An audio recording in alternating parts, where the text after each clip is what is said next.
민주당이 되게 급했구나. 급했구나. 네, 라는 생각이 들 정도로 셌던 대책이고요. 네. 결국 바꿔 말하면 이 대책의 효과는 뭐 그게 몇 개월이 걸리든 간에 당분간 좀 주춤하겠죠. 그것만큼은 변함이 없는 사실인 것 같아요. 뭘 하고 싶었던 것이고 그 목적을 달성할 수 있을 거냐. 그러니까 그걸 너무 어렵게 뭐 길게 설명하기는 좀 그럴 것 같고요. 네.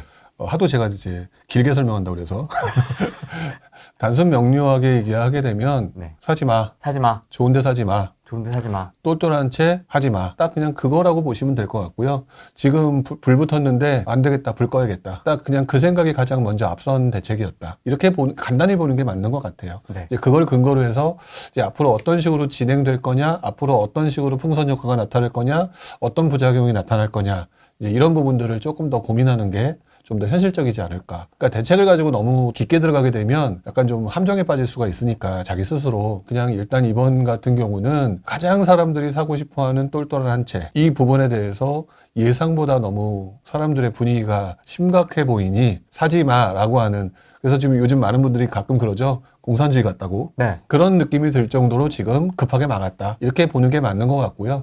근데 또 한편으로 그런 생각도 들어요. 이렇게 만든 거는 지금 정부를 비난하고 있잖아요. 근데 저는 아주 냉정하게 말하면 그 정부가 그렇게 만든 것도 약간의 우리의 책임도 있다. 그런 생각도 솔직히 조금은 드는 것 같아요. 월요일이죠. 월요일부터 아무튼 토어제가 시행되는 거죠. 네. 그래서 이제 허락받고 사야 됩니다. 서울 전역.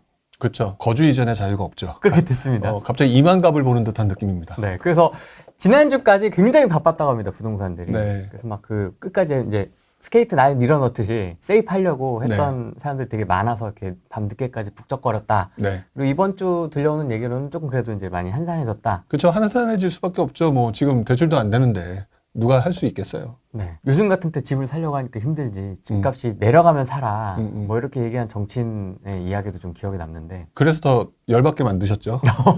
그래서 그러면 집값이 떨어지는 건가?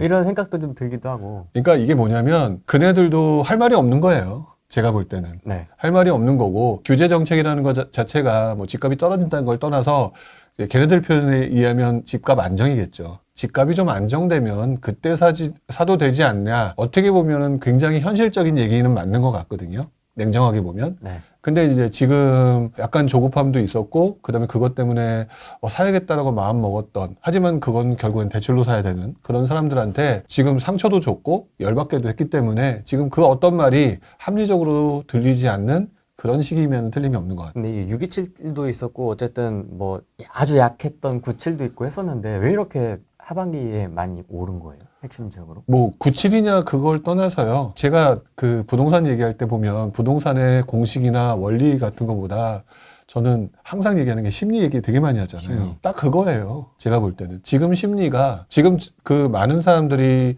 뭐 심리를 갖다 중요하게 여기지 않는 분들도 분명히 계시기는 할 텐데요. 네. 지금 현재 사람들한테는 기본적으로 남들한테 뒤처지고 싶지 않은 심리, 남들하고 비슷해지고 싶어 하는 심리, 거기에다가 이번에 하지 않으면은 뭔가 지금 왠지 뒤처질 것 같아서 뭐 안 될 것 같은 그런 심리, 뭐 이런 것들이 같이 맞물리면서 이게 점점 증폭된 거예요. 거기다가 개인적으로는 이런 생각도 드는 게 유튜브가 문제죠. 저도 유튜버예요.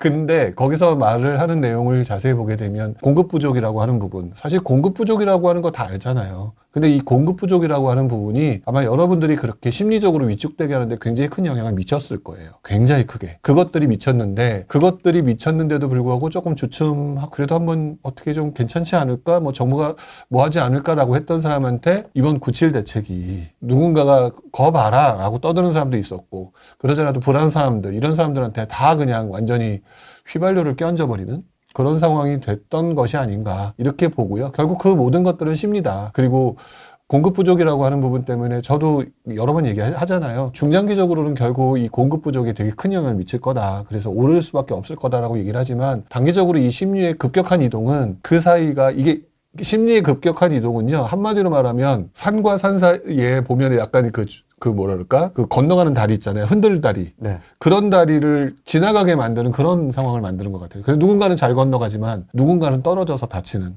아니면 죽는, 이런 상황을 만드는 그것들이 이제 심리 때문에 영향을 미치는데요. 지금 딱 그 상황인 것 같다. 이렇게 강력한 대책이 나왔기 때문에 안정화가 될 것이다 예상하시는 분도 계시고요. 아니 나 이거 길어야 한두 달이다 이렇게 예상하시는 분들도 있는데.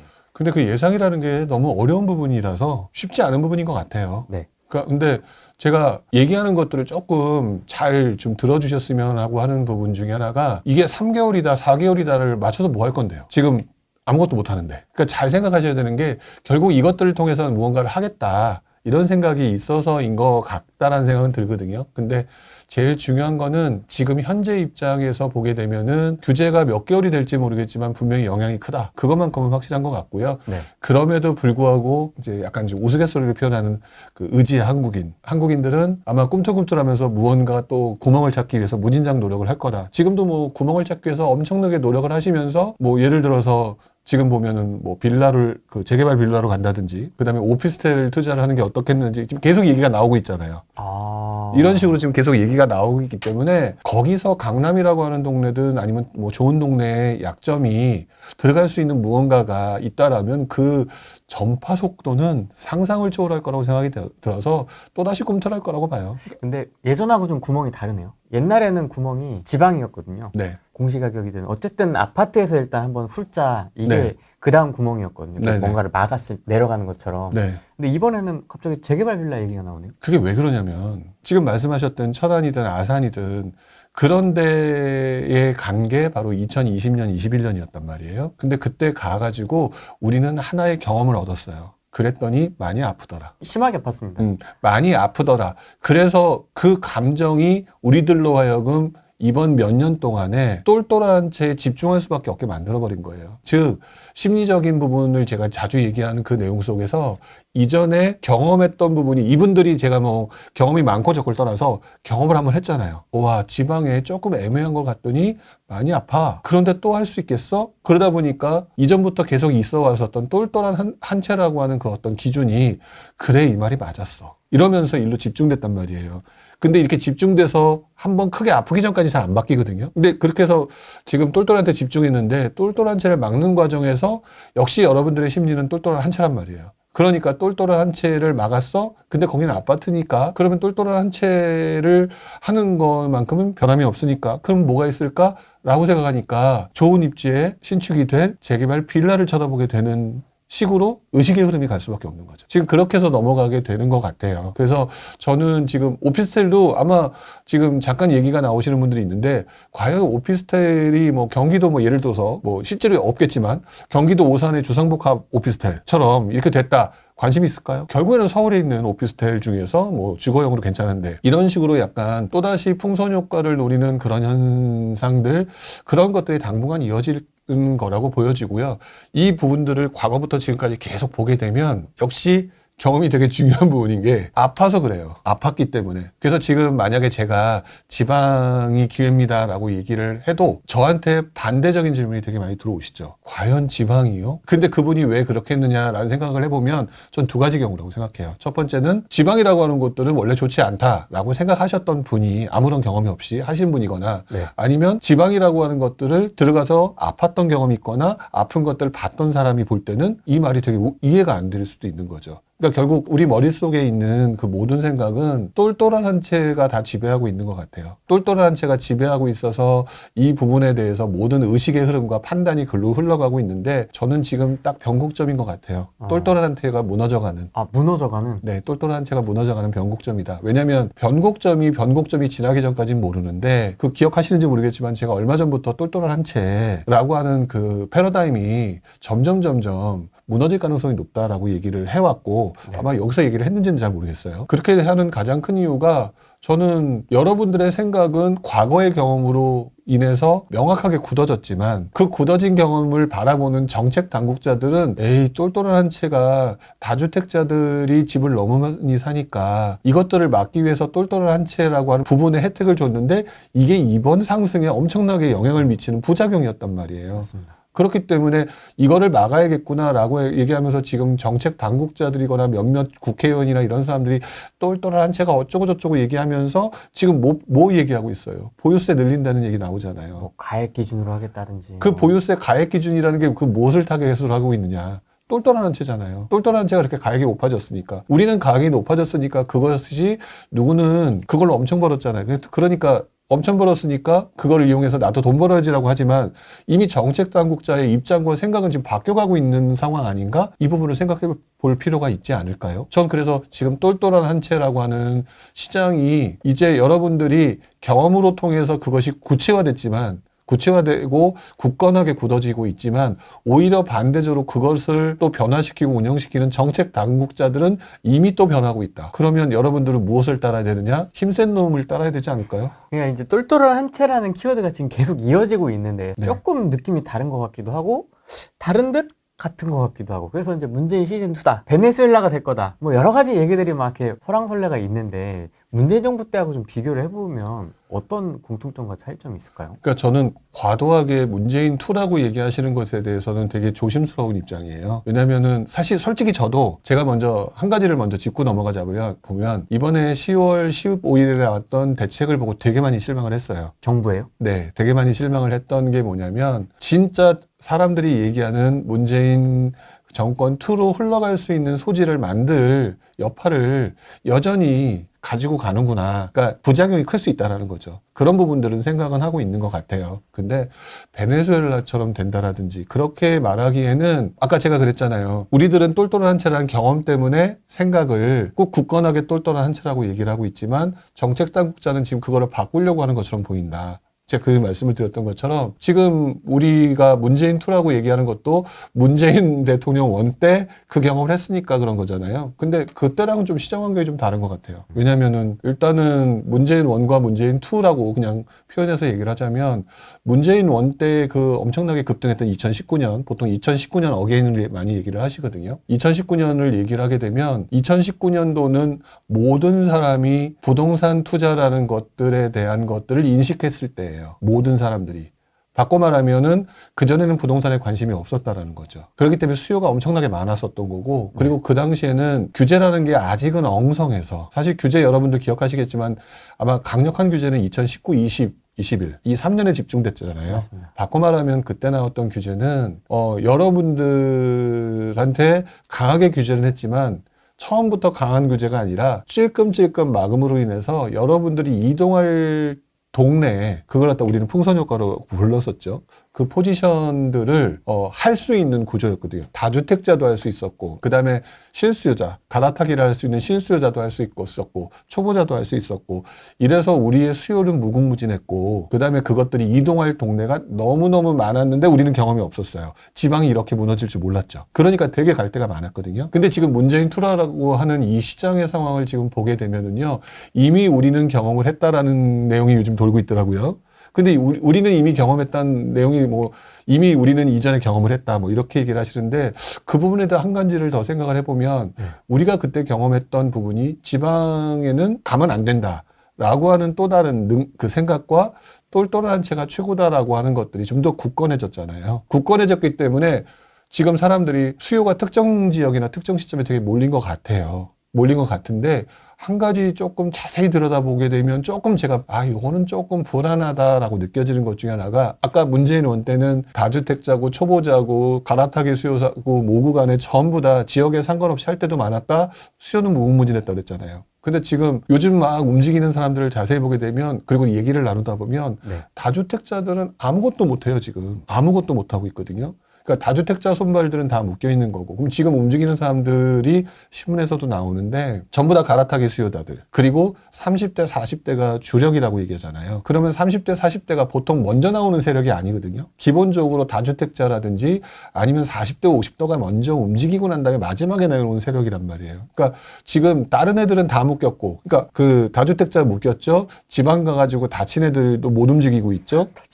네, 다친 애들 못 움직이죠. 왜냐면 그 친구들 역전세에 따라 지금 그 물건 팔기 위해서 되게 고생하고 있는 중이거든요. 병원에서 치료받고 있네요. 네, 치료받고 있고 지금 재활 열심히 하고 있는데 지금 수요가 특정 시점에 특정 대상만 지금 유독 몰렸는데 그게 아까 말했던 것처럼 서울도 투자할 수 있고 수도권도 할 수 있고 지방도 할 수 있고 그 다음에 지산도 하고 뭐도 하고 이 시점에서 지금은 특정 대상으로 너무 하나에 몰려 있단 말이에요. 근데 제가 미래를 알 수는 없지만 제가 계속 기시감이 드는 거는 그건 것 같아요. 중장기적으로는 계속해서 부동산이 오른다라고 주장을 함에도 불구하고 제가 계속 이 부분을 강조하는 그 얘기가 뭐냐면 모든 사람이 하나의 포커스를 맞추고 집중하고 가자라고 얘기하는 때 쳐놓고 뭔가 조금이나마 부침은 항상 있었다는 거죠. 부침이. 그럴 때 몇몇 사람들은 떨어져 죽더라. 어떻게 보면 그 떨어져 죽더라라고 하는 사람들의 포커스를 맞추고 제가 얘기를 계속하고 있는 중이고 그리고 앞으로도 얘기할 건데 문재인 원과 문재인 투는 이런 부분이 좀 차이가 있다. 그래서 문재인 투는 지금 너무 한쪽으로 몰려 있는 상황인데다가 지금 정부 규제나 이런 것들이 지금은 어쩔 수 없이 규제를 하고 있지만 저는 풀어줄 것 같거든요. 풀어줬나 봐요. 네, 풀어줄 것 같아요. 지금 이 상황에서요? 그러니까 저는 좀 길게 보고 말씀을 드리는 거예요. 제가 왜 장기적으로 괜찮다고 자꾸 얘기를 하느냐. 지금 정부는 부동산을 죽여서 뭐하고 이런 목적보다는요. 여러분들이 지금 과도하게 집중하는 걸 막고 싶은 거고 그렇기 때문에 유동성을 막고 그 유동성을 주식으로 밀어놓고 있잖아요. 네. 밀어놓고 있는 거거든요. 근데 부동산이 차지하고 있는 우리나라 시장에 있는 어떤 산업 구조나 이런 것들을 보게 되면 그거 그 상태로 계속 내버려 두게 되면 서울부터 죽는 게 아니라 지방부터 죽어요. 지금 상황에서는. 그렇게 되면 그리고 서울 수도권에서도 지금 빌라 공급 얼마나 되고 계신지 혹시 알고 계시나요? 거의 안 되지 않습니까? 거의 안 되고 있거든요. 근데 여러분들은 자꾸 뭐라고 얘기를 하고 있냐면 그것들을 아파트에만 접목시키고 있거든요. 아파트에 접목시키고 아파트에 너무 쏠렸으니까 지금 너무 가격이 올라서 사람들이 그렇게 못하고 막았단 말이에요. 근데 자세히 보게 되면은 지금 빌라나 이런 부분들 일반 전세든 뭐든 간에 공급이 부족하기 때문에 근데 그 공급 부족은 아파트뿐만 아니라 보통 주택 공급 부족이라고 그러잖아요. 빌라나 이런 것들도 공급 부족한 상황이거든요. 근데 이 부분들이 결국에는 좀 있다가 시간이 좀 흘러가게 되면 전세 가격 상승으로 나타날 수밖에 없는 구조고 전세 가격으로 상승으로 나타날 수밖에 없는데 정 안 되면 빌라로도 가야 되는데 지금 사람들 심리가 전세 사기 때문에 빌라로 가기 싫어하고 또는 아예 빌라 공급이 없어요. 그러면은 제가 볼 때는 이제 전세 시장뿐만 아니라 서민들의 주거 환경 자체가 엉망진창이 될 가능성이 높다는 거죠. 그것을 자꾸 아파트 가격 상승으로 연결시키는데 아파트 가격 상승이 연결된다라고 얘기는 하지만 그거는 지금 현재 입장이고 그동안의 정부의 행태들을 봤었을 때 그 시점에 뭔가 자꾸 토끼몰이로 다른 것들로 이렇게 조금 열어주는 게 항상 있어 왔거든요. 그래서 지금 많은 사람들이 뭐 저 말고도 몇몇 사람들이 얘기를 하는 것 같은데 그래서 지방 쪽하고 비아파트 부분에 분명히 조금 구멍을 뚫어줄 가능성이 높다고 보여져요. 왜 그러냐면 정부는 아파트 특히 서울 수도권 정확히 말하면 서울이죠. 서울 아파트 올라가는 것들에 대해서 지금 탐탁치 않은데 그렇다고 그걸 갖다 계속 지금 뭐 각종 규제 때문에 공급 줄어든다 전세 가격이 오른다. 그런데 그렇게 되면 이제 막 새롭게 들어오는 우리 서민들 젊은 세대들 이런 사람들이 영끌한 사람도 있지만 그런 세대들이 지금 생각을 해보게 되면 이네들이 들어갈 데가 없는 거예요. 이네들이 들어갈 데가 없으면 사회적인 문제가 될 거고 그 사회적인 문제가 나타났던 게 실제로 2012년에서 2014, 5년 요때까지도 그런 현상들이 나타났었거든요. 그러니까 네. 그때 그래가지고 저도 진짜 전혀 예상치도 않았는데 그 당시에 전세 가격이 올라가고 물론 그때는 이제 심리가 엄청 죽었을 때예요. 아파트를 사고자 하는 심리가 너무 세게 맞아가지고. 그러니까 사람들이 처음엔 주춤주춤하다가 또 다시 새로운 곳에서 구멍이 뚫리고 여기가 조금 활성화되니까 사람들이 글로 몰려가더라? 이런 현상들이 만들어지면서 조금 그 분위기가 바뀌었었거든요. 근데 지금 보게 되면 지금 눈에는 안 보이시겠지만 지금 눈에 보여야 사실 믿는 세상이다 보니까 안 보이긴 하지만 정부는 1차적으로 규제를 하는 게 부동산을 죽이기 위한 게 목적이 아닐 테니 일단 요번에 엄청나게 거의 타이슨 펀치인 것 같아요. 주먹이 엄청 핵펀치를 날렸던 상황이기 때문에 그 상황에서 아파트 시장보다는 조금 다른 쪽, 그러니까 서울 아파트 시장보다는 조금 다른 쪽에 포커스를 바꿔가면서 여러분들의 불만 심리를 글로 유도하는 좀 풀어주는 이런 식으로 갈 가능성이 좀 높지 않을까. 저는 그 과정을 한 2년 봐요. 아, 그것도 꽤 네. 걸리네요. 그렇죠. 근데 이제 저희가 상처를 많이 받아서 이게 네. 과연 그쪽으로 관심을 돌리려고 해도 네. 지방 아파트와 오피스텔 쉽지 않은데. 근데 잘 생각해 보시면은요, 여러분들이 똘똘한 채라는 얘기를 들었을 때를 언젠가를 돌이켜 보면 2019년도부터예요. 그때부터 똘똘한 얘기가 나왔는데 그 수많은 똘똘한 채란 얘기가 그렇게 많은 분들한테 나왔는데 그 당시 여러분들이 무슨 행동했는지 생각해 보시자고요. 물론 이 방송을 보시는 분들 중에 새로 들어오신 분들도 있겠지만 아마 이 중에 분명히 그 말 안 듣고 지방 가신 분들 굉장히 많으실 거거든요. 그때는 왜 똘똘한 채를 안 듣고 지금은 그 똘똘한 채에 대해서 믿게 됐느냐. 잘 생각해 보면 지방에서 돈을 버는 게 보였기 때문이에요. 그 당시에도. 그렇기 때문에 왜냐면 당장 저기서 벌고 있거든. 무슨 뭐 공시지가 1억 미만 같은 경우가 막 몰려가니까 뭐 5천만 원인데 1억 되고 1억이 되는데 뭐 2억 되고 이런 것들을 보는 가운데에서 서울은 서울대로 엄청나게 오르고 있었지만 공급이 부족하고 수요는 많은데 공급은 없으니까 엄청나게 오르고 있지만 그래서 그때 모든 지역이 다 오르는 장이다라고 해서 상승장, 급등장 뭐 이렇게 그랬었잖아요. 근데 그때는 왜 똘똘한 채라는 말을 안 들었는데 지금은 여러분들이 그렇게 그때 있는 사람과 지금에 있는 사람이 싹 바뀐 것은 아닐 텐데 왜 그 지금은 믿고 그때는 안 믿느냐 생각해 보게 되면 그때의 환경과 지금의 환경이 다르기 때문이라고 생각하거든요. 그래서 저는 지금도 변함없이 생각하는 것 중에 하나가 시장의 가장 큰 세력, 돈을 벌 수 있는 흐름 이런 것들은 매번 바뀐다라고 하는 사이클 논지한 거고 그래서 저는 이번에 똘똘한 채라고 하는 부분은 지금 당장 직전까지도 똘똘한 채가 엄청나게 강세를 보이는 걸 봤기 때문에 지금 여러분들이 그 믿음이 강한 거지 조금 있다가 조금 더 분위기가 달라지거나 바로는 아니겠지만 뭐 전세 가격 상승과 이런 것들을 이용하고 정부 정책이 조금이라도 바뀌거나 이렇게 되면 바뀔 수밖에 없는 운명이라고 생각해요. 대책 나온 지 며칠 안 됐잖아요. 네. 며칠 안 됐기 때문에 어떤 현상도 지금 나타나기가 어렵다라고 보여지고 표면적으로 나타나는 현상들은 저는 일단 3, 4개월 후가 맞을 것 같다. 왜냐면은 일단 지금 이제 곧 11월 되잖아요. 그러면 이제 부동산에 관심을 갖는 시기가 아니고 부동산에 관심을 갖는 시기가 아니게 되면은 자연스럽게 사람들은 좀 주춤할 것이고 그러다가 이제 이사철이 다가오는 이제 설 전후 한 2월 전후부터 시작해서 움직임이 시작되거든요. 그때까지 우리는 분명히 그 유튜브나 기타 다른 곳에서 설왕설래 계속 얘기들이 나오게 될 거라고 보여지고요. 그 과정에서 자연스럽게 사람들은 가야 될 대상을 찾게 될 거라고 보여져요. 근데 그랬을 때 사실 빨리 돈 벌고 싶잖아요. 빨리 돈 벌고 싶고 이런 생각들을 하고 있기 때문에 저는 아마 그때쯤 되면은 지금 강남빌라라고 지금 제가 표현을 해주셨는데 강남빌라 같은 경우는 여러분들이 충분히 생각할 수 있는 부분이라고 생각이 들고 또 예전에도 또 비슷한 상황이 한 번 있었는데 서울에 있는 무언가를 사기 어려울 때 아파트를 사기 어려울 때 자금이 부족한 누군가는 전세를 사는 것도 쉽지 않은 요즘 같은 분위기에서 그렇다면 외곽으로 나가기보다는 그래도 아무리 빌라가 별로 좋지 않다고 하더라도 누군가는 그래도 강남에 가까운 빌라가 수요는 많지 않을까 그렇게 되면 내가 나중에 팔기는 쉽지 않을까라고 하면서 뭐 신축 빌라를 찾을 수 있는 거고 이렇게 하면서 분위기가 조금 몇몇의 특이한 사람들이 이동하는 현상들이 나타나게 될 것 같고요. 지금 아마 찾아보시면 지금 이미 그런 현상들이 몇 개 보이는 것 같아요. 신문기사에서 몇 개가 보이거든요. 그래서 그런 현상들을 보면서 저는 그냥 그렇게 생각하죠. 옛날하고 좀 비슷한 부분이 나타나고 있네. 그리고 아마 여러분들 그냥 관심은 없으시겠지만 한 2년간 정도 보게 되면 오피스텔 중에서도 강남권역이거나 일자리권역에 있는 오피스텔이 의외로 월세뿐만 아니라 거래 자체도 웬만큼 됐다라는 것도 한번 확인하실 수 있지 않을까 싶어요. 근데 아까 잠깐 말씀해 주신 게 문재인 시즌2가 될 수 있는 요소가 1015 대책에 있다. 네. 그 뭐라고 보세요? 10월 15일 날 나왔던 대책들을 보면서요. 제가 가장 답답했던 게 그 약간 공산주의 이론이었어요.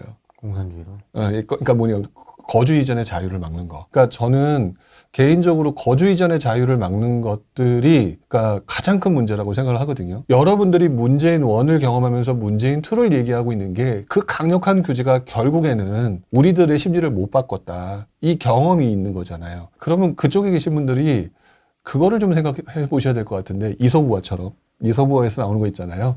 그 나그네의 옷을 벗기려면 강력한 바람을 불지 말고 햇볕을 해야 된다. 근데 사실 저는 그래서 좀 정상적으로 가려면 햇볕을 조금 열어주는 게 좋지 않을까라고 생각을 했었어요. 햇볕을 열어주는 쪽. 그거는 좀 이따 다시 얘기하겠지만, 근데 이번에도 보니까 결국에는 규제인 거예요. 근데 규제는 분명히 우리가 모르는 엄청나게 많은 부작용을 만들거든요. 제가 이렇게 얘기를 한다고 하더라도 진짜 모든 사람들의 심리가 그래도 강남이 최고야라고 하는 심리가 이렇게 쉽게 안 바뀌는 상황이 계속 이어진다면 강남은 오를 수밖에 없겠죠. 실제로. 그러니까 정상적으로 하게 되면 너무 비싸져 버린 부분은 좀 주춤하고 그 다음에 조금 상대적으로 싸거나 그 다음에 너무 차이가 심한 양극화가 되었던 그런 부분들이 어느 정도 올라주고 하는 순환적인 과정이 만들어지려면 그게 무지막지한 규제가 중요한 게 아니거든요.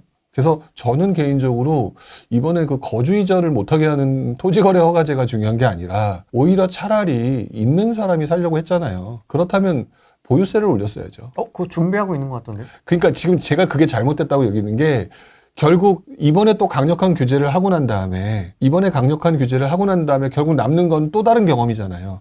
규제는 소용없어를 또 만드는 거죠. 그러니까 규제는 또 없어라고 하는 심리를 더욱 강화시키게 되면 결국에는 정부 정책이 먹히지 않게 되는 거거든요. 그러니까 제가 지금 보유세 강화하는 얘기만 딱 했는데 보유세 강화라고 하는 부분만 얘기하게 되면 또 이제 누구는 서울 들어가고 싶은 사람한테 너무 싫은 그 좋은 곳에 들어가기 싫겠지만 보유세뿐만 아니라 지금 빨리 비아파트 부분에 대한 규제 부분하고요. 지방 관련된 부분을 좀 풀어야 돼요. 지금 지방도 자세히 보시게 되면 지방들을 여러분들이 지금 가고 싶지 않은 가장 큰 이유가 뭐냐면은요. 아까 그랬잖아요. 많이 다쳐서, 많이 아파서잖아요. 그리고 지방에 대해서 지금 정부가 하는 행위를 자세히 보세요. 짜증나게 해요. 첫 번째, 처음에 지방에 대한 대책을 만들어준다라고 딱 얘기한 것들이 첫 번째를 보게 되면 준공업 미분양, 그러니까 속된 말로 쓰레기를 사면 쓰레기 사면 혜택을 준다는데 어느 미친놈이 쓰레기를 사요. 그쵸? 네. 그리고 난 다음에 기껏해야 사람들은 똘똘한 채라는 그 패러다임 때문에 그렇다면 막말로 부산에 있는 해운대로 사고 싶고, 그쵸. 그쵸? 대구에 있는 수성구로 사고 싶거든요. 근데 공시지가 2억까지 풀어준대요. 끝에서부터 이렇게 푸는 것 같아요. 원래 그래요, 걔네들 패턴이. 그렇게 얘기를 하잖아요. 그러니 지방에 대해서 아니야. 그래도 부산 광역시 정도는 괜찮지 않겠어? 라고 생각했던 사람이 볼 때는 짜증나는 거거든요. 그러지 않아도 아프고, 그러지 않아도 다쳤고, 그랬는데 조금 기대를 했는데 이쪽에 대해서 자꾸 생각을 못하게 에이 아니야 끝났어 이렇게 하게끔 만들어지는 정책들을 하고 있는 게 지금 정부다. 그러면서 지금 자가당착에 빠지고 있는 것 같은 거예요. 지금 제가 볼 때 솔직히 이재명 정부가 처음에 들어왔을 때는 살짝 기대도 했어요. 약간은 성남시장 시절에 했던 그 정책들이 조금 되게 현명하게 효율적으로 그렇게 운영했던 부분이 있는데 뭐 대통령직 자리는 좀 쉽지 않은가 보죠. 뭐 제가 함부로 얘기할 수 있는 건 아니겠지만 기대를 하셨었군요. 약간의 기대는 있었어요. 왜냐하면 약간 너무 극단적으로 가기보다는 그래도 현명할 성남시장 할 때는 그래도 조금 사람들한테 평가가 좋았잖아요.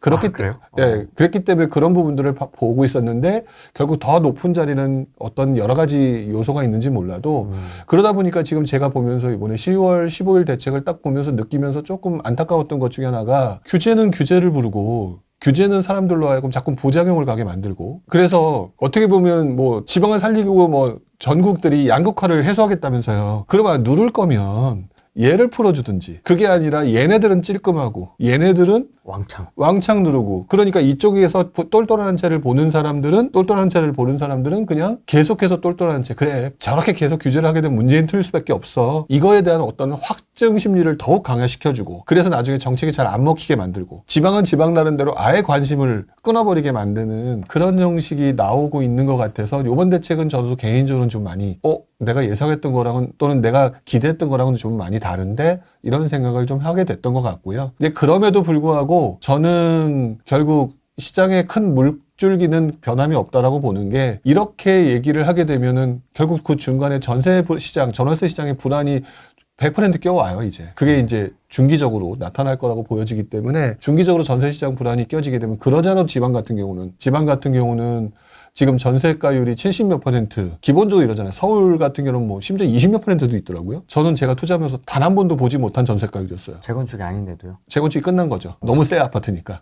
이제 그런 걸 보게 되면서 지금 이렇게 되면은 지금 울산 같은 경우는 정말로 여러분들이 꼭 보셔야 되는 것 중에 하나가 별로 좋지 않은 지방 환경에도 불구하고 실수요가 받아주는 광역시급에서는 지금 공급 부족이 그렇게 가격을 좀 올리고 있거든요. 그렇게 되면은 약간 정도만 풀어주거나 약간 정도만 어떤 물꼬만 틔워주게 되면 광역시 정도는 꽤 괜찮은 동네가 될 가능성이 높고 또 그렇게 되면 여러분 심리가 바뀔걸요? 돈 된다는데. 물론 그래서 아마도 다주택자들한테까지 풀지는 않겠죠. 근데 지금은 이런 바보 같은 짓을 했다. 저는 이렇게 표현을 했지만 조금 더 나아가서 보게 되면은 결국 그럼에도 불구하고 전월세 시장 불안이 점점 강해질 것이고 그렇게 되면은 방향 자체가 서울은 누르고 있는 거기 때문에 계속 당분간은 계속 이어질 것이고 그렇게 되면 저쪽 비아파트 부분이나 지방 쪽에 대해서 조금 풀어줄 가능성이 좀 높지 않을까. 그래서 저는 개인적으로 지금 되게 부산 좋게 봐요. 부산에 대해서도 진짜 이 받아들이는 느낌이 네. 다들 각양각색이더라고요. 네네. 부산을 저는 개인적으로 되게 좋게 보고 있고 왜냐면 캐파 자체가 있지 않습니까? 네. 저는 대전 출신이다 보니까 네. 부산을 항상 동경하거든요. 아, 그래요? 인구도 많고 바다도 끼고 있고 대전은 바다가 없어서 되게 색다른 느낌을 항상 받아갖고 기분도 되게 좋고 한데 네.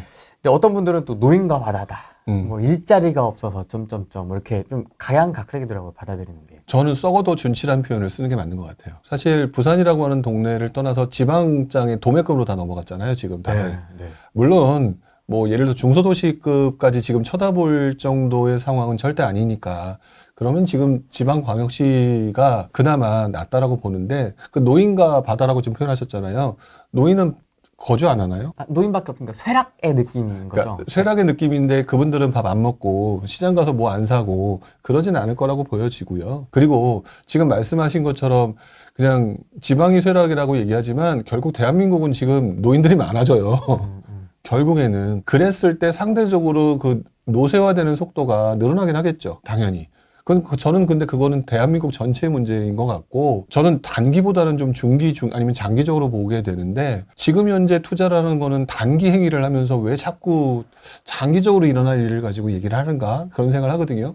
부산이 아무리 노쇠화가 됐고 그게 대구까지 이어진다 하더라도 부산에서 내려갔을 때 젊은 사람 없는 것도 아니고 그렇다면은 저는 이 상황이 계속 이어지는 게 그 아주 기울기가 약한 상태로 쇠락하겠죠. 그거는 변함이 없겠지만 그렇다고 해서 쇠락한다고 해서 모든 사람이 거기서 뭐 예를 들어서 수익을 못 낸다든지 이런 경우는 없다라고 봐요. 그리고 쇠락하면 예를 들어 부산에 있는 여러 구 중에서 상대적으로 뭐 좋지 않은 이미 쇠락해버린 영도구라든지 이런 구가 그렇지 우리가 흔히 말하는 해수동 같은 경우가 지금도 사람들이 여러 가지 이유 때문에 그 동네에 있는 사람들 또는 약간 그 자금적 여유가 있는 사람들, 학군 따지는 사람들, 약간 그런 사람들이 다 가서 살기 때문에 그 동네 가격이 높은 거 아닌가요? 그렇기 때문에 지금 지방이라고 도매금으로 넘길 필요 없다. 웬만한 수도권보다 비싼 데가 얼마나 많은데요. 그런데 왜 지방이라고 하는 어떤 카테고리에 지금 매몰되어서 누군가가 얘기하고 있는 뭐 지방세락이라고 하는 것들을 너무 얘기하느냐. 그러니까 우리나라 사람들이 조금 너무 극단적으로 가요. 그래서 폭동론 아니면 폭락론만 좋아하잖아요.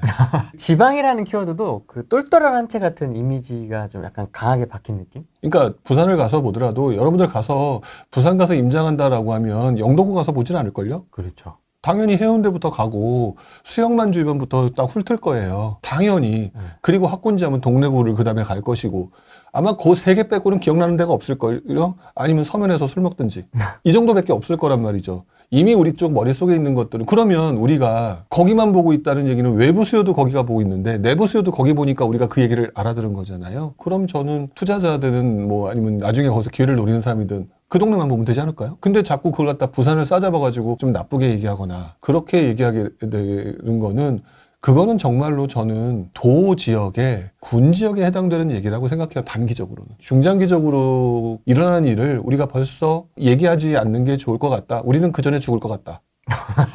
그 정도로? 네. 저는 그 정도로 장기에 관련된 얘기이기 때문에 너무 그거에 극단적으로 그러니까 저는 약간 시장은 그 옛날에 이렇게 얘기하기도 또 옛날 사람이 되는데 옛날 그 CF 중에 사랑은 움직이는 거야 라고 얘기를 했거든요. 저는 투자 지역은 움직이는 거라고 생각해요. 가란 말이야. 네, 맞아요. 옛날 사람이구나. 낙엽 던지면서? 맞아요. 그런 것들이기 때문에 지금 여러분들한테 제가 제가 조금 그냥 여기 앉아있으니까 드리는 말씀은 투자 지역은 항상 움직이더라. 그 얘기를 말씀을 드리고 싶은 게 저 역시도 투자 지역이 계속 한 군데 지역은 아니었던 것 같아요. 대상 상품도 바뀌었고 그랬기 때문에 지금도 그 생각은 변함이 없고요. 아무리 여러분들이 아니다라고 주장을 하더라도 일단 아시잖아요.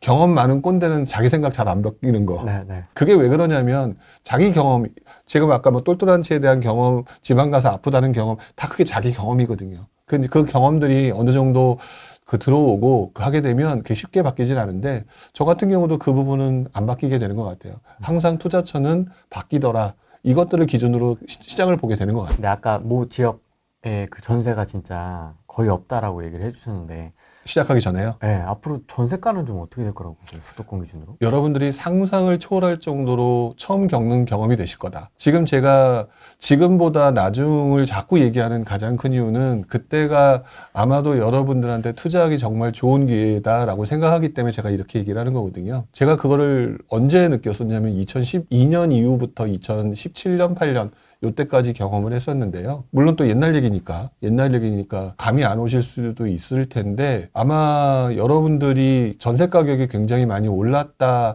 그래서 여러분들이 갭 투자하기 되게 좋았던, 물론 그 시기는 또 갭 투자를 허용해줬던 시기예요. 그 시기가 아마 2019년, 20년 그때 많이들 투자하셨었죠. 그때 많이 투자하셨을 텐데요. 제가 볼 때는 이번에도 그때 전세 가격이 올라가는 거 이상의 좀 불안감이 좀 있어요. 저는 개인적으로. 근데 전세 끼고 못 사요, 이제. 그건 현재 입장이죠. 아, 그걸 왜 자꾸 현재 입장, 그러니까 지금 제가 저를 이제 많은 분들이 판단하시는 잣대를 보게 되면 현재 기준으로 얘기들을 많이 하시는데, 네, 뭐, 좋아요. 다 좋은데, 제가 지금 말하는 순간, 아차 싶은 느낌 들지 않으세요? 지금 갭 끼고 못 사요라고 하는 거. 근데 왜 그저께까지는 갭 끼고 사셨나요? 그거는 규제가 나왔을 거기 때문이에요. 잘 안 풀어주는데요? 그러니까 바꿔 말하면 토호제가 우리가 죽을 때까지 안 풀릴까요? 그렇지는 않을 거잖아요. 그건 알잖아요. 그러니까 뭐냐면 여기서 또 파생되는 게 뭐냐면 투자라는 거는 기다리는 것도 투자라고 생각을 하는 거예요. 지금 말씀하신 것처럼 토호제가 묶인 거는요. 여러분들이 지난 1년 가까이 행위를 하셨기 때문에 행위의 결과가 토호제까지 간 거거든요. 아, 그렇죠. 정확하게 표현하게 되면. 근데 제가 이 토호제라고 하는 부분들 때문에 지금 갭 투자도 못하고 이렇게 얘기하신 건 지금 당장 투자하겠다는 욕심인 거잖아요. 아무래도 뭐 그게 잘못됐다는 게 아니라. 근데 시간이 지나면서 토호제라고 하는 부분이 계속해서 이어질 것이냐? 저는 그렇지 않다라고 보여지고요. 제가 왜 이렇게 얘기를 하는 이유는 저는 전세 가격이라고 하는 거는 실수요의 움직임이기 때문에, 그리고 공급 부족이라고 얘기하는 부분도 현실적이잖아요. 그러면 정부 정책에 따라서 매매가는 왔다 갔다 할 수 있거든요. 근데 정부 정책과 상관없이 공급 물량이 없는데 예를 들어서 살 집은 있어야 되니까, 그리고 그것들이 투자자들이 없는 실수요자들이 있는 곳이니까, 그러면 그거는 100% 시장이 불안해질 수밖에 없다고 봐요. 그래서 제가 아까 좀 전에 전세 가격 상승이라는 게 장난 아닐 거다라고 얘기했던 이유가, 저는 지난 장에서 봤던 게요. 그런 것들을 봤기 때문에 이게 또 실수요자가 많으니까 전세 가격이 올라간다고 그랬잖아요. 여기에 또 이거를 이용하는 사람들이 되게 많이 붙어요. 그 당시에. 그러면 지금 그 당시에 전세 가격 갭 투자 못 하잖아요 라고 얘기를 했는데, 그때 정책이 어떻게 나올지 지금 모르는데 왜 벌써부터 결론을 내리냐 이거죠. 첫 번째가. 그 다음에 갭 투자라고 하는 부분들, 전세 가격이 한번 올라가게 되고 물건이 없잖아요. 그러면 그냥 간단해요. 아까 우리 시작하기 전에 잠깐 얘기했는데, 지금 현재 물건이 나와 있는 물건이 A단지, B단지가 있는데, 네. 여기 A단지는 하나도 없어요. 그 B단지는 하나 있는데, 예를 들어서 5억이라고 칠게요. 네. 5억이라고 딱 하나에 나와 있어요. 그러면 B단지가 훨씬 더 좋은 단지거든요. 근데 일반적으로 그렇게 되는 경우는 원래 정상적으로는 A단지가 얘가 5억이었으니까 한 4억 8천 그렇죠. 정도에서 형성되는 게 정상이거든요. 전세가가. 근데 전세 시장이 불안해지고 전세에 물건이 없잖아요. 그럼 얘 5억이잖아요. 상대적으로 좋지 않은 A단지가요. 전세 가격이 5억 천이 되고 5억 5천이 되는 경우가 만들어지더라는 거죠. 실제 그 당시 상황을 보게 되면. 왜? 전세 물건이 없으니까요. 원래는 일반적으로 수요 공급에 의해서 이 단지가 4억 8천에 형성되는 단지였는데, 물건이 딸랑 하나밖에 없고 수요는 많으니까 5억보다 더 나쁜 단지인데도 불구하고 5억 천이나 5억 2천을 불려도 갈 수밖에 없는 사람들이 만들어지는 거거든요. 물건 자체가 없으니까. 없으니까. 그러면 물건이 없는 가운데 하나씩 나오는 게 올라가는 폭이 좀 극단적으로 보면 기하급수로 올라가 버리는 거예요. 이렇게. 기울기가 엄청나게 높아버려요. 그래서 여러분들이 지금 생각하는 것보다 지금 전세가율이 전반적으로 낮잖아요. 근데 전세가율이 기울기 그래프가 어마어마하게 빨라져요. 이런 현상들이 만들어지고, 이게 또 심리적인 부분이 만들어지거든요. 그래서 지금 많은 분들이 갭 투자를 못한다라고 얘기하는 건 지금 현재 정책인데, 잘 생각해 보세요. 만약에 지금 집값은 이제 안 움직여. 토지재고 뭐 이런 거 해가지고 이제 집값이 나중에 안정됐어. 근데 아무도 집을 잘 안 사기로 이제 세상이 바뀌었다고 칠게요. 그런데 전세가가 막 미친 듯이 올라가. 그러면 정부 입장에서 전세 관련 대책을 만들어야 되지 않을까요? 3+3+3 이런 거. 네, 또 공산주의로 가자고? 저는 그거 불가능하다고 봐요. 자꾸 이제 그것 때문에 이제 우리가 화가 나서 그런 거거든요. 네. 화가 나서 그런 건데, 대책 내놓은 거 보니까 그 사람들의 그 정당 면모를 보니까 그냥 튀고 싶어서 냈더라고요. 빡센 정당이던데요. 네, 그러니까 딱 보면서 제가 느낀 게, 물론 우리는 화는 났지만 쟤네들 튀고 싶구나 이런 생각이 들 정도고, 그리고 대다수 국민들이 그걸 인정하기에는, 물론 투자자도 있고 서민도 있지만, 근데 냉정하게 한번 상식적으로 생각해 보세요. 집은 내 집인데 10년을 세입자가 집주인처럼 살 수 있는 게 과연 이게 자본주의, 민주주의 체제일까 생각해 보면 이게 쉽사리 용납될 수 있는 부분은 아니라고 보여지거든요. 아니면 그거에 대한 뭐 반대급부가 뭐 만들어지든지. 그래서 현실적으로는 쉽지 않다고 저는 생각을 하고, 그거는 튀고 싶은 몇몇 의원들이 모여서 내놓은 정책이거나 간보기 위해서 내놓은 정책이다. 여러분들의 대중 심리를. 보고 깜짝 놀랐습니다. 근데 얼마 전에도 그거보다는 좀 덜했지만 또 있었잖아요. 네. 그래가지고 그 밑에 법안 심의하는 그 사이트에 들어가서 반대합니다, 반대합니다 많이들 쓰셨잖아요. 여기 계신 분들도 분명히 쓰셨을 거고. 다 알고 계시는군요. 네, 저도 가서 썼는데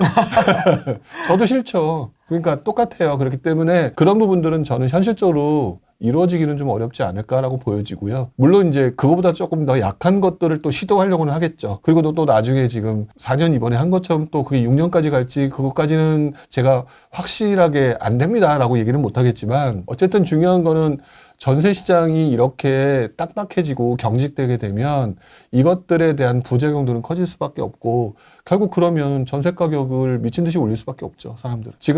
그래서 지금 정부가 그것들을 해결하기 위해서 자꾸 민간 임대라고 하는 부분들을 없애버리고 그러니까 민간 임대를 개인 임대보다는 기업 임대로 돌리려고 하는 것들도 눈에 보이거든요. 근데 그거는 뭐 지금 얘기할 만한 내용은 아닌 것 같고 어쨌든 그래서 전세 가격은 지금 아마 서울의 전세가율, 경기도의 전세가율 이렇게 따지게 되면은 아마 올라가게 될 가능성이 높고 그렇게 되면 또 다른 규제 정책이 무언가 전세 시장을 안정화시키기 위한 정책이 나오잖아요. 그러면서 그게 예를 들어서 토지라고 하는 부분하고 이제 충돌한다. 이런 경우가 또 나올 수도 있겠죠. 뭐 지금 정확하게 이거다라고 얘기할 수는 없지만 왜냐면 정책이 어떻게 나올지 모르니까. 그러면 슬그머니 그 이전의 정책은 다시 사라지게 돼요. 근데 이 다시 사라지게 되는 정책은 그 당시에 새로 나온 부작용에 의해서 사라지는 거거든요. 근데 저는 다음번에 나는 부작용은 100% 전월세 가격의 상승이라고 봐요. 지금 현재. 그래서 저는 여러분들한테 말씀드리고 싶은 것 중에 하나가 방송을 보시는 수많은 분들이 단기적으로 지금 뭐 해야 되는 것에 포커스를 맞추고 보고 계셔서 제 말하는 내용을 판단하고 계시겠지만 저는 기본적으로 빨라야 1년, 그렇지만 한 2년 정도를 예상을 하면서 판단하고 말씀을 드리고 있는 거거든요. 그래서 조금 호흡이 길게 가야 되는 것 같고 그래서 저는 어쨌든 지금 이제 막 천둥번개 쳤는데 네. 튀어나갈 필요가 뭐가 있겠어요. 비가 그치든지 아니면 바람이 멈추든지 아니면 번개가 조금 잦아들었을 때 그때 우선 쓰고 나가는 거가 맞다라고 생각하기 때문에 올 하반기는 좀 애매할 것 같고 내년 정도부터 보시는 게 맞는 것 같은데 그 내년 시점부터의 시장의 정부 정책의 변화 포인트는 아마 전월세 시장일 거다. 지금 뭐 제가 저랑 같이 하고 있는 스터디나 기타 다른 쪽에서도 얘기를 하지만 모든 포커스를 전월세 시장에 맞춰서 설명하고 있어요. 아, 요즘에는. 네. 왜냐하면 전월세 시장의 상승이라고 하는 부분이 우리나라 부동산 시장 역사를 보게 되면 1차 그 신호예요. 상승의 1차 신호기 때문에 이번에 제가 부동산 오차파동 네. 그거 하면서 조금 같이 그 감수라는 역할로 좀 참여했었잖아요. 네. 그 책에서도 잠깐 언급을 했고 뭐 제가 그때 특강하면서도 언급을 했었지만 결국 모든 시장의 출발점, 상승의 출발점은 우리나라 같은 경우는 전월세 시장의 불안에서부터 출발을 했어요. 그래서 전월세 시장의 불안이 저는 내년부터는 조금 사실 상반기까지는 좀 저도 장담은 못 하겠는데 뭐 구조적으로 부족한 건 맞는 거니까 그래서 아마 내년도부터는 전월세 시장이 굉장히 여러분들이 지금 입장에서 판단하는 것보다는 달라지지 않았을까. 그리고 저는 그것들을 예상하고 그것들에 맞춰서 준비하는 게 맞다. 어차피 여러분들 뭐 인생의 종료 시점이 내년이 아니잖아요. 네. 앞으로 계속 남았으니까 그렇게 보고 판단하시는 게 맞지 않을까? 저는 그렇게 생각합니다. 근데 이게 또 구조적인 것도 좀 달라진 거 아닙니까? 이렇게 매매가하고 전세가가 붙어 있을 때 네. 13년도, 14년도 뭐 이때 있지 않습니까? 그때와 지금은 또 상황이 좀 많이 지금은 좀 갭이 좀 그래도 있는 편 아닙니까? 그 갭이 있다라고 하는 표현을 하는 게 네. 금액으로 말씀하시는 건지 아니면 전세가율? 전세가율은 비슷해요. 그렇게 크게 다르지 않아요. 2009년, 10년 요 당시에 전세가율이 강남 같은 경우는 한 30 몇 %. 그리고 난 다음에 한 2, 3년 지나고 난 다음에 그때 이제 50%, 60% 돌파가 그때부터 출발이 됐거든요. 그러면서 2015, 16년 요때쯤 되면서 이제 70, 80 막 이렇게 붙어갔던 거니까 결국 그 당시에 계속해서 전세 가격이 올라갔다는 얘기고 그 당시에 이제 매매가가 그렇게 크게 많이 오르지 못했던 시기인 거죠. 근데 지금 보게 되면 서울 같은 경우도 보게 되면 한 50% 전후? 50% 정도 전후, 그러니까 그냥 퉁쳐서 그렇게 되는 것 같고, 지방 같은 경우는 지금 거의 70 몇 % 되는 것 같고, 그러다 보니까 그런 부분 생각하게 되면은 예전하고 좀 비슷한 것 같아요, 저는. 왜냐면 이번 시장 때는 좀 매매가가 좀 먼저 달리는 감이 없지 않아 있는 것 같아서. 그러니까 매매가가 밀어 올린다라고 얘기하는 것들 있잖아요. 그러니까 매매가를 밀어 올린다는 거는 전세가율이 기본적으로 60%를 넘어섰을 때예요. 그러면서 그때 가능성이 높은 거지. 항상 전세가가 매매가를 밀어 올린다는 건 아니고 그냥 지금 시기가 우리가 옛날하고 좀 다른 것 중에 하나가 이 똘똘한 채라고 하는 것에 대한 어떤 확신? 이게 그 어떤 때보다 강한 시기인 것 같아요. 그래서 매매가가 먼저 달렸을 뿐이긴 한데 아까도 말씀드렸지만 이 매매가랑 상관없이 전세 시장의 불안이라고 하는 거는 계속 온다라고 말씀드렸잖아요. 네. 그렇게 되면은 매매가가 달린다 하더라도 매매가가 달린다고 해도 전세가는 따라오르게 돼 있고요. 아무래도 뭐 그 대신 유지하면서 가겠죠. 그래서 신호라고 보는 이유는 매매가하고 전세가가 적정하게 보통 한 50에서 60 이내에서 움직일 때는 그거는 신호라고 보기 어려운데 매매 가격이 올라가더라도 전세 가격이 올라가는 폭이 더 높거나 또는 매매가가 올라가지 않고 전세 가격이 올라가거나 해서 이게 60%가 넘어가는 상황이고 공급이 계속해서 부족한 게 계속 이어지는 상황이 이어질 때를 보통 그래서 우리가 상승의 신호라고 표현하거든요. 그게 이렇게 될까요? 라고 하는 문제는 앞으로도 정확히 알 수는 없을 것 같고요. 오히려 그렇게 보기보다는 그냥 우리가 신호 좋아하잖아요. 시그널. 네, 시그널 좋아할 걸 볼 때 공급이 계속 부족한 상태에서 전세가율이 60%를 도달했는데 앞으로도 공급 부족 때문에 전세 가격이 계속 오를 것 같을 때 이때를 갖다가 상승의 초기 시도라고 보시는 게 조금 더 맞지 않을까 싶어요. 그럼 이번 정부도 부룡님이 그 머릿속에 탑재하고 계신 사이클이나 파동의 관점에서 이게 지금 그대로 흘러가고 있나요, 지금? 제 입장에선 그런데 뭐 그걸 어떻게 받아들이실지 모르겠지만 그래서 지금 제가 말씀드릴 때 앞으로는 전세 가격이 가장 큰 영향을 미치는 시기가 될 거다라고 지금 말씀을 드리는 거잖아요. 그러니까 저는 어떻게 보면은 이제 사이클의 초기 버전에 다시 들어오고 있다라고 보는 거죠. 아니, 어떻게 사람이 계속 다,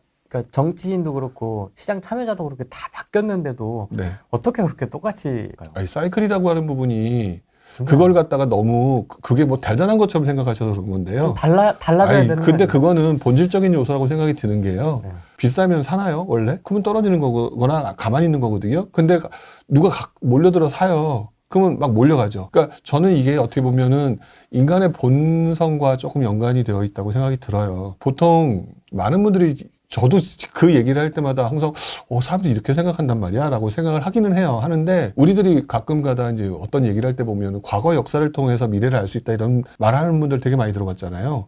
그 왜 그런가 생각해 보신 적 있어요? 사람들이 하는 행위가 다 비슷하기 때문이라고 저는 생각을 하거든요. 그래서 흥망성쇠가 있는 거고 그 다음에 상승과 하락이 있는 거고 지금도 저는 인간의 하는 행위가 다 비슷하기 때문에 저는 어느 정도 그 정도 수준으로 큰 그림으로 예측은 가능하다고 보는 거예요. 상승이 있으면 하락이 있는 거고 또 지금 지지부진하게 되면 이제 올라갈 가능성이 높은 거고 밥을 많이 먹었으면 아마 후레인님은 언젠지는 모르지만 반드시 화장실을 가거든요. 네. 그거랑 똑같아요. 저는 그렇게 판단하고 얘기를 하는 거죠. 사람들의 욕심이라는 게 똑같아서 정부는 과도한 걸 싫어하고 여러분들은 수익을 내기를 원하고 수익을 내는 걸 보면 쫓아가고 싶어 하고 쫓아가다가 이상한 거 잡고 그러다가 많이 아파하고 그게 매번 반복이잖아요.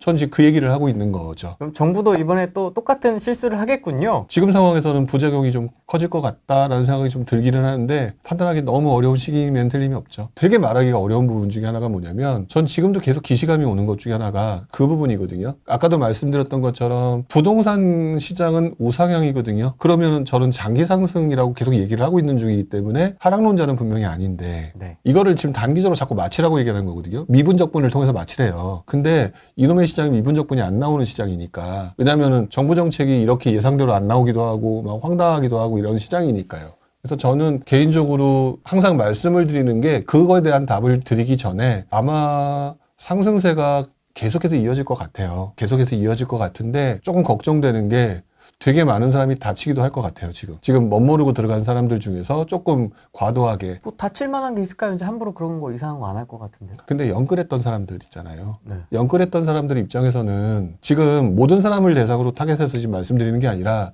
영끌했던 사람들 같은 경우는 지금도 그분들이 할 수 있는 수준을 넘어서 아마 했을 가능성이 높을걸요. 그분들이 앞으로 무슨 상황이 만들어질지는 모르기 때문에 그분들은 되게 많이 다치겠죠. 약간의 흔들림이 나왔을 때. 어. 지금 우리가 지금 다른 분들도 뭐 앞으로 역대급 상승이다 뭐다 얘기하는데 그러면은 우리 흔히 말하는 2021년도의 그 상황은 어떻게 표현을 해야 될까요? 다친 사람 많잖아요. 다친 사람이 많고 그러니까 우리들이 좀 지켜보셔야 될 게 좀 확인해야 될 게 우리는 자꾸 사람은 빼고요. 사람은 빼고 상승이냐 하락이냐만 가지고 얘기를 하시거든요. 근데 되게 잘못된 거라고 저는 생각해요. 왜냐하면 그래서 당시에 상승이라고 다들 얘기했던 거 다 기억하시죠? 근데 그때 금리 인상이라고 하는 예상치 않았던 것 때문에 했을 때 그때 20, 30%, 30, 40% 심지어는 거의 한 40몇 % 떨어진 곳이 있었잖아요. 그래서 막 물건 던지고 그때 막 피해본 사람들도 있고 지방 간 사람들은 되게 많이 다쳐가지고 지금까지 회복 못한 사람들이 있죠. 근데 내가 그런 사람이 되지 말라는 보장이 있을까요? 없을까요? 저는 없다라고 보거든요. 그러니까 지금 자꾸 사람은 빼놓고 나는 안 될 거야, 나는 아닐 거야 라고 생각하고 자꾸 질문을 던지는 것 자체가 잘못됐다고 저는 생각이 들어요. 자꾸 상승이냐 하락이냐고 얘기하는데 상승해도 다치는 사람이 계속 있고 하락해도 그걸로 돈 버는 사람들이 분명히 있는데 사실 사람이 내가 어디에 속하느냐가 더 중요한 것 같거든요. 그러려면은 저는 상승이냐 하락이냐를 따지는 게 되게 무의미하다고 보고 그래서 상승이냐 하락이냐 할 때 제가 장기 우상향이라고 얘기하는 게 어차피 특별한 문제 없으면 사놓고 나면 계속 돈 벌게 되어 있어요. 이놈의 부동산 시장이. 사놓고 나면 돈을 벌게끔 되어 있는데 아까 보유하셨던 거 얘기해 주신 것처럼 와 진짜 저는 지금 대단합니다. 아까 얘기한 게 제가 지금 보유를 17년째 하고 있는 거였잖아요. 17년. 네, 17년 동안 보유하고 있는데 제가 하락론자라면 팔았겠죠. 근데 지금 뭔가 잘못 생각하고 계신 분이 너무 많다라고 생각이 저는 드는 게 지금 말씀드렸던 것처럼 상승과 하락에 포커스를 맞추는 거가 중요한 게 아니라 그 상승과 하락이라는 게 언제 어떻게 이런 문제가 일어날지 모르니까 그 안에서 다치는 사람이 내가 돼서는 안 된다가 가장 더 중요하다고 보거든요. 그런 차원에서 말씀을 드리는 거기 때문에 지금 저는 앞으로 어떻게 될 거다라고 하는 얘기에서 계속해서 저는 다칠 가능성이 있는 사람에 대한 얘기를 하고 있는데 제가 아까 기시감이 있다고 그랬죠. 기시감이 있다라고 얘기한 부분 중에 하나가 보면은 제일 불안한 게 그렇다고 떨어진다는 얘기는 아니에요. 네. 제일 불안한 게 뭐냐면 모든 사람이 다 하나에 지금 다 빠져 있는 느낌이에요. 제가 지금 거의 27년, 8년 정도 투자를 하면서 이렇게 한쪽에 포커스를 맞추고 있는 듯한 느낌이 들었던 게 한 3-4번 정도 되거든요. 3-4번 정도 되는데 딱 그 느낌이 요즘에 들어요. 너무 한쪽으로 쏠렸다. 그게 문제가 될 수 있나요? 한쪽으로 쏠렸다는 얘기는 네. 수요가 과도하게 집중됐다는 얘기고요. 과도하게 집중됐다는 얘기는 그것들이 결국 가격으로 나타나거든요. 그러면 그 가격이 잠시 조정받을 수 있다는 얘기예요. 잠시 조정받을 때 대부분의 사람은 아무 문제 없겠죠. 문제는 그때 앞으로도 계속 우상향일 거야 라는 거에 베팅하고 모든 것에 베팅한 사람들은 무너질 가능성이 높잖아요. 그러니까 그런 부분들을 생각하면서 지금 오늘 오기 전에 신문 기사를 딱 봤는데 워렌 버핏이 투자를 이번에 뭐 정유업체 어디에 했다 이런 기사를 봤어요. 근데 이거를 가지고 사람들이 어떻게 해석하냐라고 생각을 해보면 야 워렌 버핏이 투자를 했대 주식시장 올라 이렇게 표현하는 사람도 있고 어떤 사람들은 이렇게 표현하더라고요. 워렌 버핏이 어떤 경유회사를 투자를 했는데 따져보니까 그 회사는 실제로 버는 돈에 비해서 주가가 굉장히 상당히 낮고 그렇기 때문에 나중에 지금 여러 가지 지금 뭐 유가가 별로인 상황에서 나중에 올라갈 수 있으니까 그 상승에 지금 현재 별로인 상태에서 더 크게 수익을 낼 수 있으니까 베팅을 했다.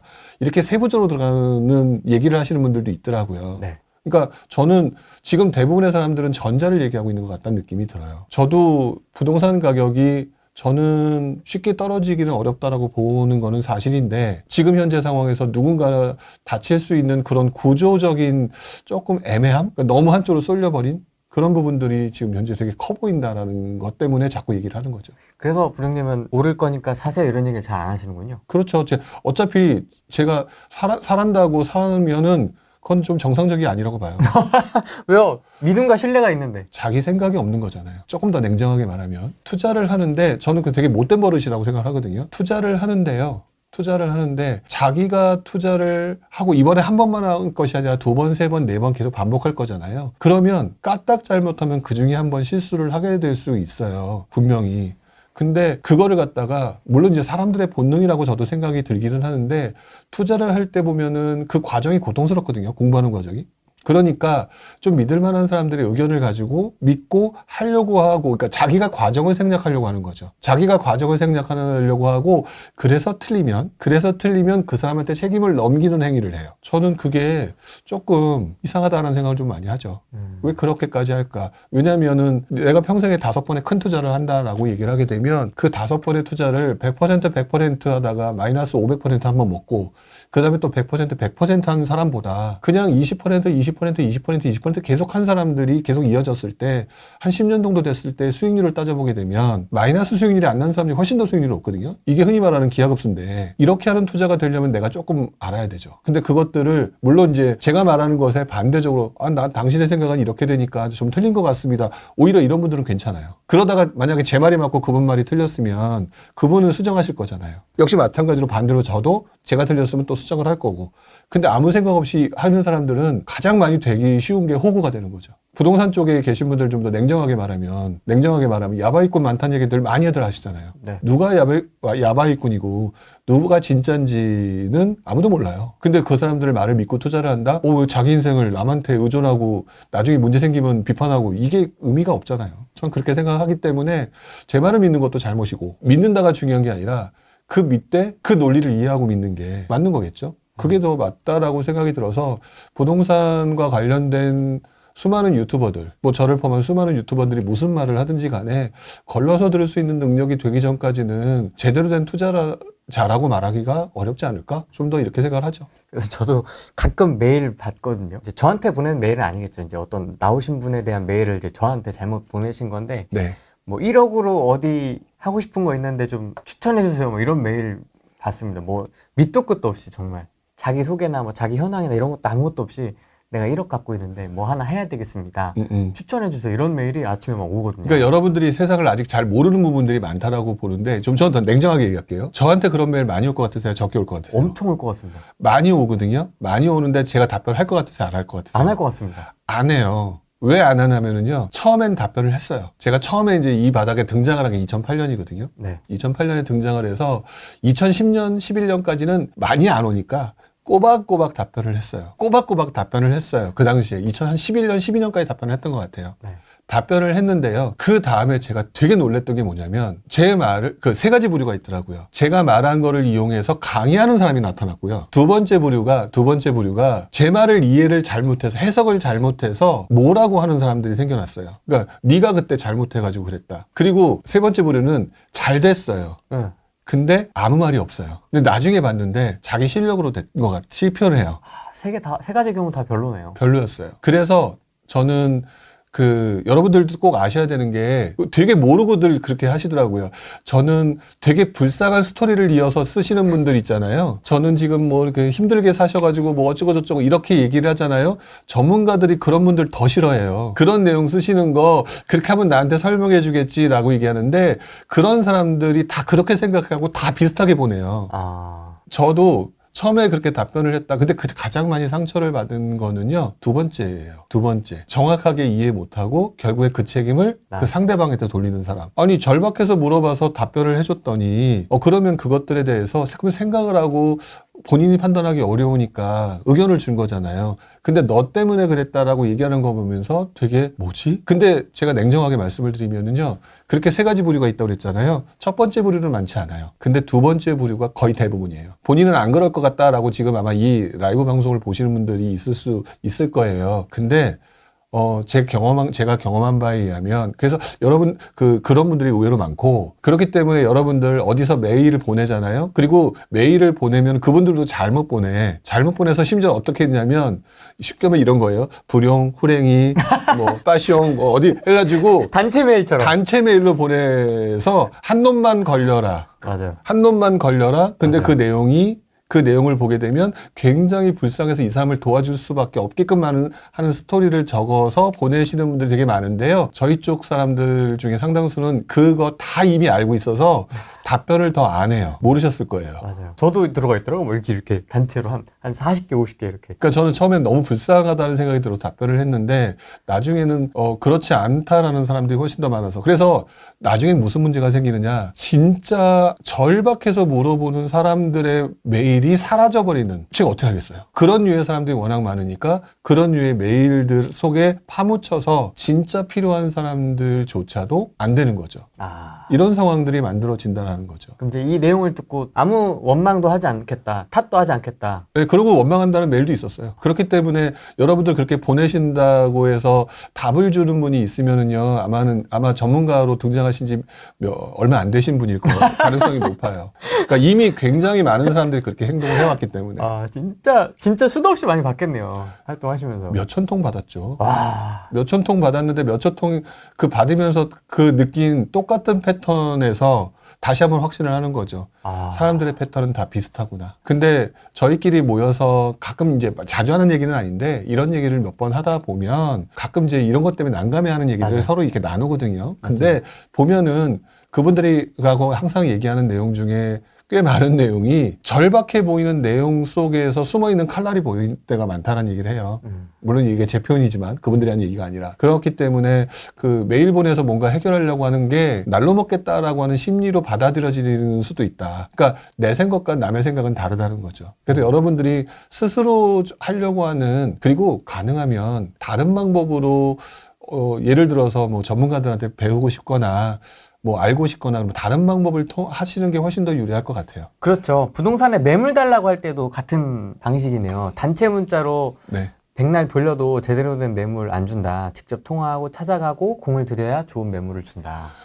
그게 이게 인생의 진리인 것 같아요. 지금 말씀하신 것처럼. 그래서 저도 부동산에 그거 보면 가끔 가다 보면 뭐 부동산에 뭐 매물을 내놓으려면 뭐 전화로 뭐 엄청나게 내놓고 근데 결국 다리품 팔고 얼굴 비치고 맞아요. 그래서 그 사람의 진정성을 이해하고 그런 것들이 서로의 커뮤니케이션이 되게 중요한 것 같아요. 그렇지 않고 무언가를 해결하려고 하는 거는 도둑놈 심보죠. 실제로 그렇게 되고 그래서 저도 오늘 전화로 아까 그 부동산하고 잠깐 얘기했다고 하지만 사실 이거는 이제 여러 가지 이유 때문에 아까 부동산 통화를 한 거지만 또 막상 필요하면 제가 가고 그 다음에 얘기하고 확인하고 그래야 그분도 저한테 신뢰감이 생기니까 제가 특정 대상을 타겟으로 얘기를 좀 많이 하는 것 같아요.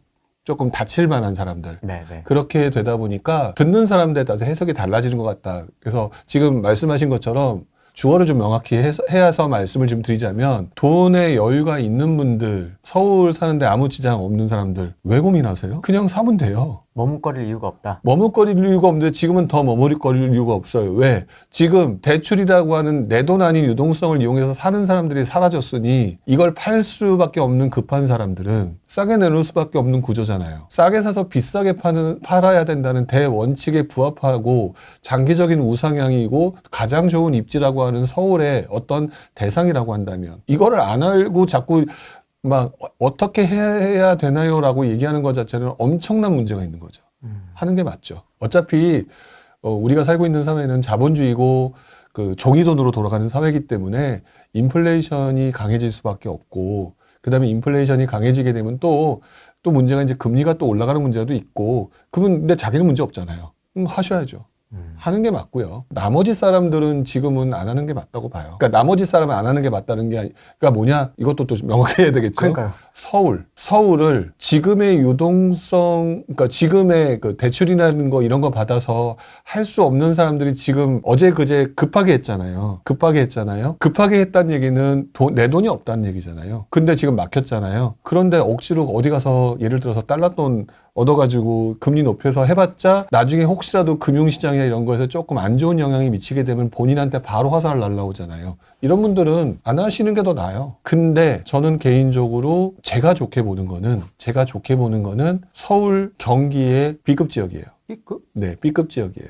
지금 명확하게 설명을 드린 거죠. 근데 지금 B급이라고 얘기하게 되면 자 보세요. 서울 같은 경우는 지금 다 묶였잖아요. 네. 그래서 사실 때문에 애매하긴 해졌어요. 근데 원래 그 묶이지 않았을 때 보게 되면 서울의 상급지가 엄청나게 올랐고 경기도의 상급지라고 하는 과천이라든지 분당이라든지 판교라든지 이런 동네가 많이 올랐단 말이에요. 근데 얘네들은 어차피 묶일 수밖에 없는 운명이었었어요. 그러면 상단에 들어올 수 있는 유동성을 막았잖아요. 네. 막았기 때문에 말 그대로 돈 있는 사람들이 돈잔치를 할 수 있는 정도 수준밖에 없기 때문에 수요가 굉장히 급감을 했을 가능성이 높죠. 다 막았으니까. 그런 상황에서 결국 이분들이 가야 될 곳은 결국 아까 상급지, A급지라고 말했던 데를 제외한 B급지밖에 갈 데가 없는 거예요. 그래서 수요가 늘어날 수밖에 없는 구조가 만들어진 거죠. 일단 1차적으로 그 부분이고요. 네. 그리고 제가 그렇게 강조를 하고 있는 앞으로는 전월세 가격의 불안이 심각해질 것이다 라는 표현을 썼었잖아요. 그렇죠? 네. 그럼 전월세 가격이 심각해진다라는 표현을 쓰게 된다는 얘기는 전세가율이 어떻게 된다는 얘기냐는 거죠. 전세가율이 올라가게 되면은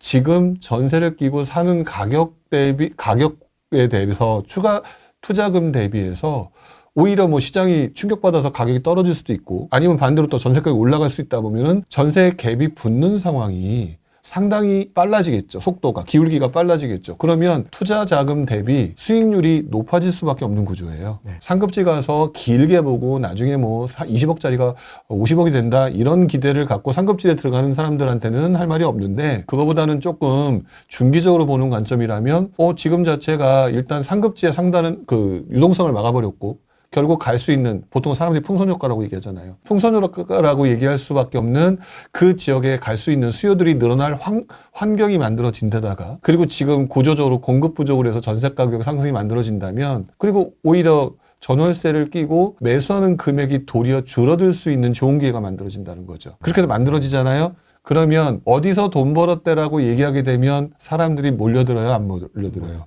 몰려들게 되겠죠. 그렇기 때문에 지금 더더구나 B급지는 상급지 대비 가격차가 크게 벌어져 있어요. 저는 개인적으로 상급지가 오르고 하급지가 따라붙고 이런 과정이 계속 순환적으로 반복된다고 보는 입장이기 때문에 지금부터 시작해서 앞으로 한 3, 4년 정도는 아까 제가 똘똘한 채라고 하는 시장에 패러다임이 조금 바뀔 가능성이 있다라고 얘기를 해드렸던 부분과 같이 연계시켜서 그렇다면은 결국 흔히 말하는 B급지의 반란이 나타날 것이 높다. 근데 이걸 갖다 또 누군가는 풍선효과라고 표현할 거예요. 근데 풍선효과라고 표현하는 거는 상승장에서 자연스럽게 옆으로 번져나가는 건데 지금 정부가 굉장히 강하게 막았으니까 한 번 텀을 두고 전세 가격이 영향을 주는 중급지의 반란이기 때문에 개념이 틀려요. 이렇게 될 가능성이 높다. 그리고 난 다음에는 경기도 이제 중하급지로 연결될 가능성이 있기 때문에 거기서 키포인트는 저는 항상 전세 가격이라고 얘기를 하는 거예요. 근데 지금 제가 이렇게 얘기하니까 이해하셨지만 전세 가격이 뭐다라고 하는 얘기만 들으셨던 분들은 제가 도대체 무슨 얘기하는 거야 라고 생각하셨을 가능성이 높은 거죠. 그래서 저도 지금 마지막에 시간이 거의 다 됐으니까 조금 더 설명을 명확하게 지금 드리려고 한 거니까 그래서 그럼 그분들은 시간이 좀 걸릴 수 있겠네요 라고 아까 제가 그랬잖아요. 시간이 좀 걸릴 수 있다. 그래서 지금 이번에 규제 나왔으니까 막 바로 들어가야 되나요? 말아야 되나요? 이 생각을 안 하시는 게 좋을 것 같고요. 그리고 난 다음에 그러면 난 그거 돈도 없어요 라는 분들은 네. 더 기다려. 더 기다려? 어쩔 수 없어요. 비규제 경기도라도 자, 비규제 경기도라도 얘기를 했는데 만약에 그 비규제 경기도가 한번 두 개를 얘기해 볼게요. 한번 지역에 계신 분들은 싫어할지 모르겠지만 그게 만약 구리다. 그게 만약 오산이다. 어디 하고 싶어요? 구리요. 구리 하고 싶잖아요. 네. 근데 오산밖에 할 수 없어. 그 사람은 구리 어떻게 해요? 못 하잖아요. 그 사람은 기다려야죠. 어쩔 수 없잖아요. 내가 돈이 없는데 방법을 만들어 달라? 날강도죠. 없기 때문에 결국에는 가격 상승률이 높을 만한 대상을 못하고 좋은 데를 해서 얻을 수 있는 기회를 놓칠 수밖에 없잖아요. 그 사람들은 번져나가는 거를 기다려야 되는 거잖아요. 그러려면은 결국 이분들은 시간에 투자한다는 얘기가 거기서 나오는 거거든요. 그리고 또 한 가지 안 좋은 거는 그렇게 외곽들은요 올라가도 되게 빨리 끊어져요. 그렇기 때문에 그것도 또 생각을 좀 해보셔야겠죠. 신축인데도요? 네. 신축인데도 신축은 구축 안 되나요? 신축발 끝나기 전에 털고 나올 건데요? 그 자기가 어떻게 알아요? 4년. 예? 4년. 4년이요? 두 번 돌리고 전세 2번 돌리고. 그랬으면 모든 사람 다 부자 됐잖아요. 지금 못해서 망가진 사람들을 어떻게 해석할 거예요? 다 그분들이 그런 생각을 가지고 들어간 거거든요. 그 시장에 대해서 좀 겸손할 필요가 있는 것 같고요.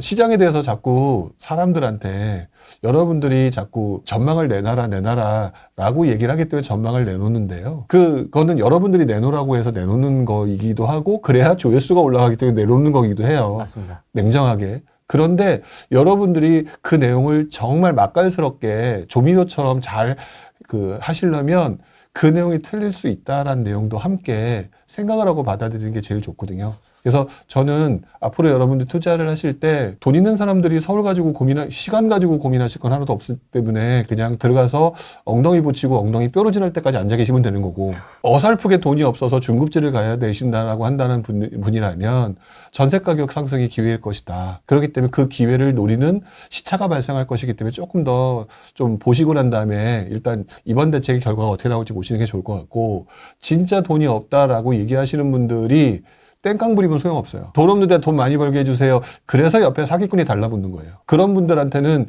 시간이 걸릴 수 있다라는 사실을 좀 더 명확하게 생각하셔야 되는 게 저는 맞다고 생각하고요. 시간을 기다리다 보면, 저도 밑바닥에서 올라왔던 사람 중에 하나라고 저는 스스로 생각을 하거든요. 그래서 저는 진짜 이상한 데부터 투자하면서 올라왔는데 제 경험이지만 원래 시간이 걸리는 거고요. 그리고 신기하게도 낙엽 떨어지듯이 행운이 훅 하고 지나가요. 근데 그게 행운인지 아닌지는 몰라요. 모르죠. 모르거든요. 근데 지금 자꾸 그거를 갖다 나는 행운을 대박을 쳐야 되니까 이거 언제 떨어지는지 알려달라고 그러는데 그걸 누가 알아요? SK 하이닉스 같은 종목을 알려달라는. 그랬으면 저 지금 은퇴했어요. 그러니까 그렇게 보면은 계속해서 관심을 두고 그런 것들을 좀 이해하고 그러다 보면 이렇게 딸랑딸랑 떨어지는 몇 개 중에 하나를 딱 잡았는데 알고 보니까 그게 대박이더라.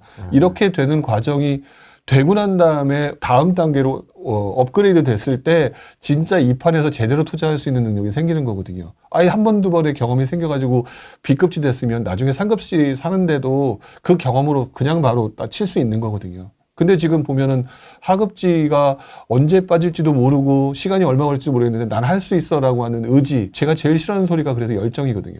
왜 열정이냐? 그 나쁜 건 아니거든요. 사기꾼이 그걸 이용해요. 여러분들의 열정을. 사기꾼들이 여러분들의 열정을 이용하기 때문에 그 열정이란 단어는 표시내지 말고 본인을 위해서 그냥 조용히 쓰시는 게 제일 좋은 것 같죠. 그냥 이렇게 표현하고 싶었어요.